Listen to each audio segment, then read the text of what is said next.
Hi friends, ఎలా ఉన్నారు? ఈరోజు ఈ వీడియోలో CBI central bureau of investigation గురించి మనం తెలుసుకుందాం. సిబిఐ ఎప్పుడు ఎస్టాబ్లిష్మెంట్ చేయబడింది మరియు ఇది ఏ చట్టం ద్వారా ఏర్పాటు చేయబడింది? మన భారతదేశంలో సిబిఐ యొక్క పని ఏమిటి? ఇది ఎవరి అండర్లో పనిచేస్తుంది? వీటన్నింటి గురించి కూడా మనం తెలుసుకుందాం. ఇద్దరు సీనియర్ ఐపీఎస్ ఆఫీసర్లు అడిషనల్ డైరెక్టర్స్గా సిబిఐకి అపాయింట్ అయ్యారు. వారు ఎవరో కూడా చూద్దాం. ముందుగా అడిషనల్ డైరెక్టర్స్గా ఎవరు నియమితమయ్యారు అంటే ఏవైవి కృష్ణ మరియు ఎన్ వేణుగోపాల్. వీరు సిబిఐకి అడిషనల్ డైరెక్టర్స్గా నియామకం అయ్యారు. ఏవైవి కృష్ణ గారు సిబిఐ అడిషనల్ డైరెక్టర్గా ఆగస్టు 6, 2028 వరకు పనిచేయనున్నారు. మరియు ఎన్ వేణుగోపాల్ గారు మే 24, 2027 వరకు ఉండనున్నారు.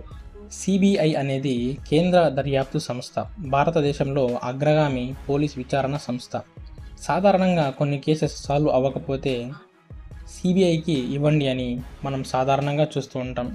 చాలామంది సిబిఐ ఇన్వెస్టిగేషన్ని డిమాండ్ చేస్తూ ఉంటారు. సీరియస్ క్రైమ్స్ని, జాతీయ భద్రతకి సంబంధించిన కేసెస్ని సిబిఐ వాటిని ఇన్వెస్టిగేట్ చేస్తుంది.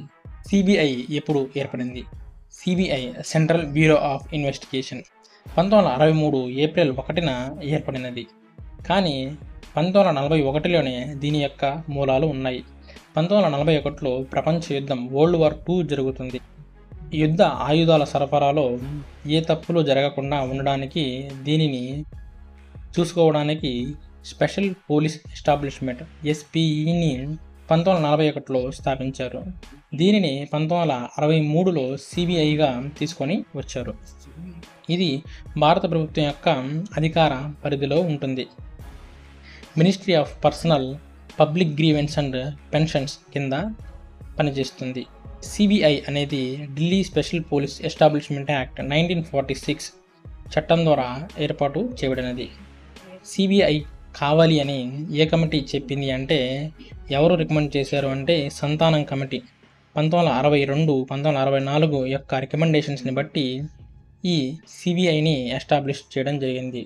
మన భారతదేశానికి సిబిఐ లాంటి ఒక సంస్థ కావాలని సంతానం కమిటీ రికమెండ్ చేసిందని చెప్పాలి.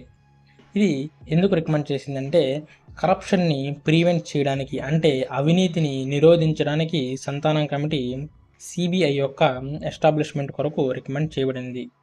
దీని యొక్క హెడ్ క్వార్టర్స్ న్యూఢిల్లీలో కలదు. సిబిఐ యొక్క ప్రస్తుత డైరెక్టర్గా ప్రవీణ్ సూద్ గారు ఉన్నారు. ఈ వీడియోలో నేను మీకు చెప్పిన ఇన్ఫర్మేషన్ నచ్చి ఉంటే లైక్ చేయండి, సబ్స్క్రైబ్ చేసుకోండి. Thank you.